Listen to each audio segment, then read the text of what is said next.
Yeah, you do as much as you can on the ground, then you got to fly it, try to figure things out in simulation, but a lot of things are not going to be included in the simulation, so it'll work in some, but not in reality.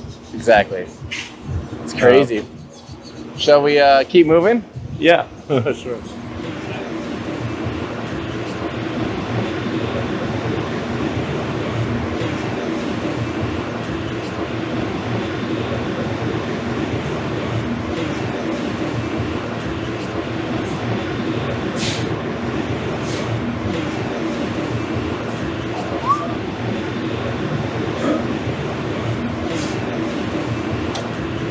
Thank you. I don't like it. We We're over here. that'll work, yes, sir. We're just about to de-rig from the crane, and then we'll be able to cross the barrier. Right on. Jeez. Wow. Are we good for a boat down there? Yep. As you can see, the Raptor is a lot cleaner than it used to be. It looks like there's less stuff, but Yeah. It's already. yeah. But these are still not like we're not to V3 here yet, right? No. Is the V3 the same thing as like the LEAT engine? Are those? Sort of. The lead engine was, I think we will do that at some point, but that's really a total tear up. Really? Yeah.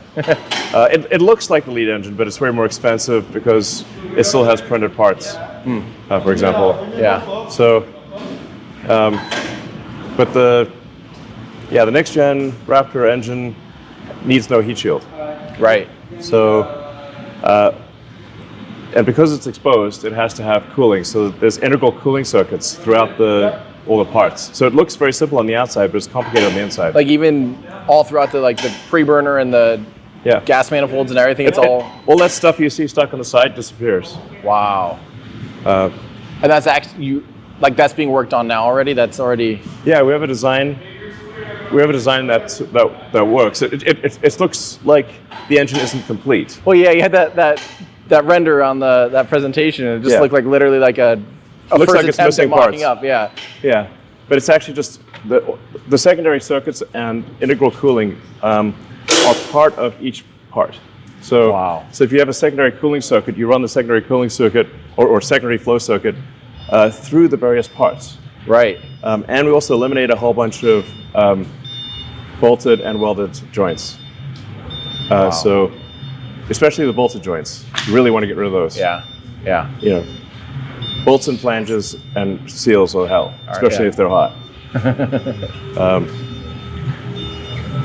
So yeah, the next gen Raptor engine is actually a little difficult to service because there are parts that don't have a flange anymore. It's just welded shut. Right. Yeah. So you're just hoping to be able to get the design up to be so reliable, hopefully, that you just don't need to If service you it need as to change a often? part, you need to literally cut it open. Wow. So you'll probably, at this point, you might as well just like swap out the whole engine, I assume, and just... No, we cut it open. Yeah? Yeah. We cut it open. So, Just but there's, crazy. I mean, there's a massive bolted flange for the hot gas manifold that's transferring hot gas from the fuel-rich hot gas from the fuel pump side. Yeah. You can see that. It's hard to point at because it's up in the air, but the thing that joins the fuel The fuel... turbo pump to the aux turbo pump. Yeah, the kind of band-looking thing. Yeah, right? the band-looking thing. That has a monster flange at the top and bottom, and you want to get rid of those two. And that's to hold a lot of pressure. That's a whole lot of pressure. Hot pressure. Yes. Jeez. I mean, you can see there's a lot of flanges here. I mean, this valve is like, this pump is like made of flanges. Wow. Flange. And I mean, these are beast level flanges. Yeah. And these are all there is no like active cooling inside of two like this, or the current version of Raptor like this. There's no Current version does not have. There's no. Well, there technically is some, but there's not. The current version of Raptor does not have sufficient cooling to be able to resist being in hot gas plasma, like hot plasma. It's not. Yeah, it would That's melt. why you need. That's still why you need the shield here. Yeah, then. that's why it's heavily shielded. But next gen, a bunch of the flanges you see here will disappear, and we'll have integral cooling and integral secondary flow circuits. Yeah.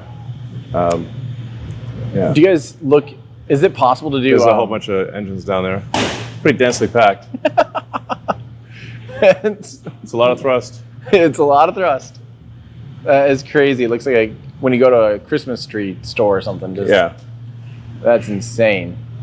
Each one of these is the most advanced rocket engine ever made. And they're just being cranked out like it's nothing. Yeah. Super high pressure, high efficiency. You got a full flow stage combustion. All the It's good. insane. Yeah. Is there ever been any look into, like, I know, with aircraft turbines, you can do, like some kind of cooling on the actual turbine blades. Is there any way to do any kind of cooling on the turbine blades and Raptor? We've had that discussion many times.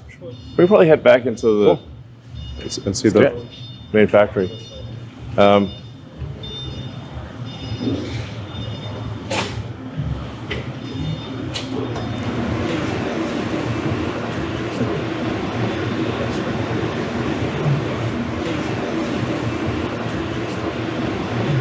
Jeez, I just can't believe how much has changed out here. You have 2 mega bays. I mean, last time I was out here, there's only 1 mega bay, and nothing had doors. Now you have doors. That's a pretty good creature comfort. It's turning into a real factory, Yeah. Well, this is a real factory that we're building here. Yeah. So, quite big. It's hard to keep up with everything out here.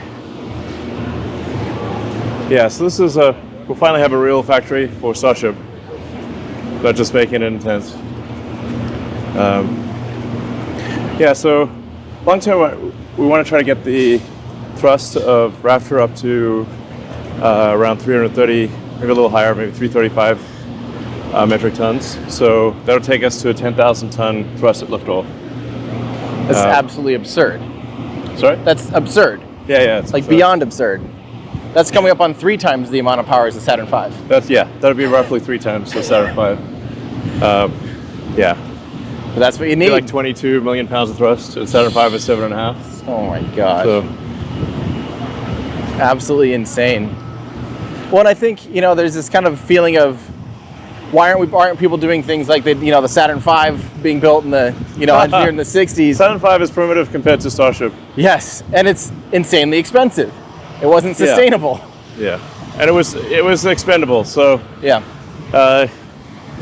Starship is just any rocket that is fully reusable, which no one has achieved, because it is extremely difficult. Mm-hmm. Not because they didn't think about reusability. Right. So it was just too hard. So, and obviously we haven't achieved that either. We've got a. I'm hopeful that we will achieve it by next year. Mm-hmm. But at least we have a situation where we have a design where success is one of the possible outcomes. Yeah. So no prior design was success one of the possible outcomes for full reusability. Well, and if you think about it, let's say you guys, for some reason, just were like, okay, screw it. We have to launch 300 metric tons to orbit. You could expend a rocket if you absolutely had to for some reason. Yeah, but it'd be pointless. It would be pointless. But you have that capability. Like for the first time since the Saturn V. Well, I mean, generally, if you can do 200 tons, that's I think HLS. I don't think a lot of people understand that we're going from a 16-ton lunar lander with the Apollo program to a, I don't even know how heavy HLS is going to be when it lands. It's going to be at, at least 10 times that massive, at least 10 times that massive, and acres of volume compared to anything that was landed during the Apollo program. And I just think that people aren't necessarily ready for how big Starship will be on the moon. It's basically a habitat when it's on the moon, It's not just a little tiny tent like the Apollo lunar landers. I mean, I think the next step is to go beyond Apollo and have a permanently occupied base on the moon. Yeah. Like Moon Base Alpha. That's the next step. So you don't want to just have a few people there for a few hours. You want to have a permanently occupied base. Right. This factory is huge. Yeah. And I guarantee if we came back in a year, it'd be just up and running like a normal factory already. I mean, this will be filled with equipment in 3 months. Jeez. So is there a decent amount of like new stuff that's like, is there hardware coming in here and tools that are coming in here that'll unlock like just mostly production rate or even like new ideas or what's that kind of like? I mean, you can build any given design in an artisanal way, slowly, with by having a lot of crews come to the same station. But in order to have real production, you've got to move from one station to another, where you have the same amount of work at each station. Right. So this is meant to have a lot of stations. So you'll see a lot of work in progress. Yeah. And you'll be able to see very clearly, you guys, where the blockages are. And make changes to it then. Yeah.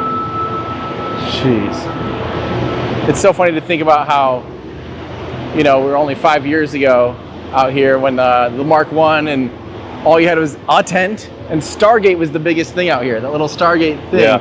And now I almost missed it trying to pull into Stargate today because It looks like a little hut. yeah, it's like dwarfed by absolutely everything else out here already. Yeah. It's just crazy.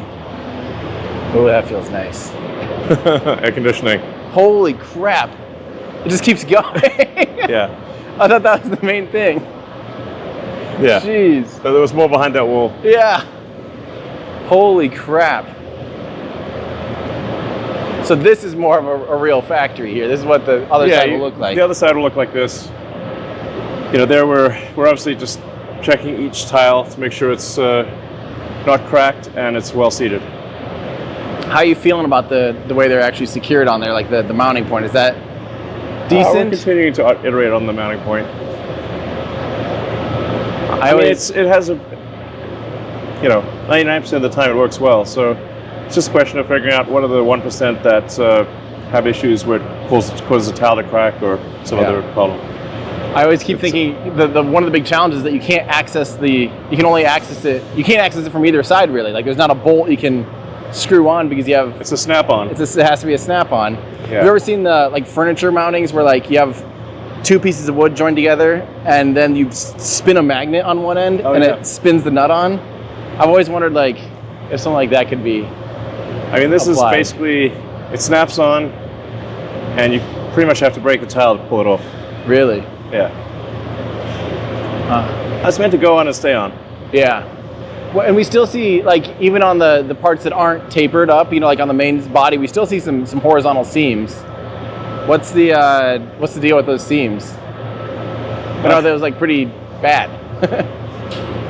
No, they don't really matter that much. They're just different sections of the nose cone. So,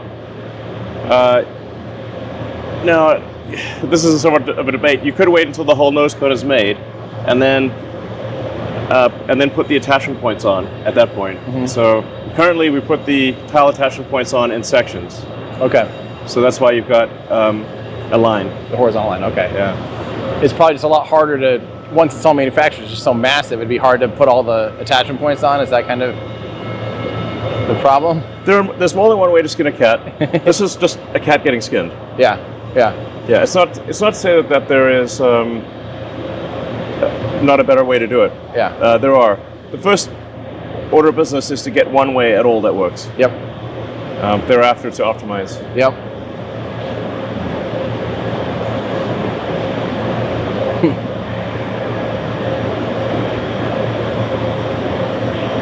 Watch your step here.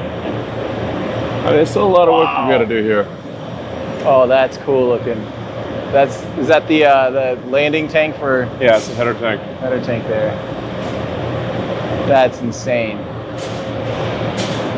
Jeez. And then are those COPVs propped up against it like that then? Is that what those? Yeah. Jeez. Got to pressurize the header tank with something, and the engine's on. Exactly. Wow.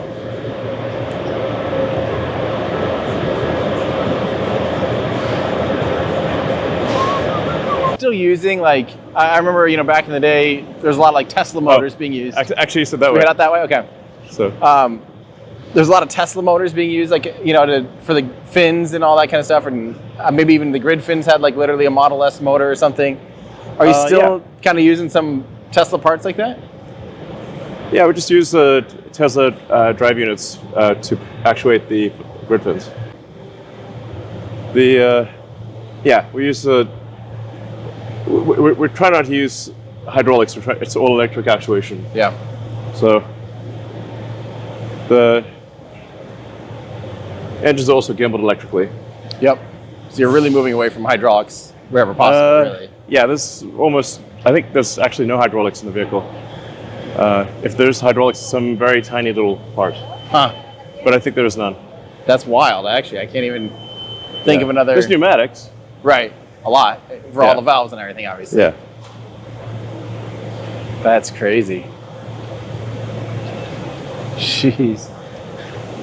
It's surreal compared to what it was Yeah. just a little bit ago. Wow. It just keeps going and going. That is crazy.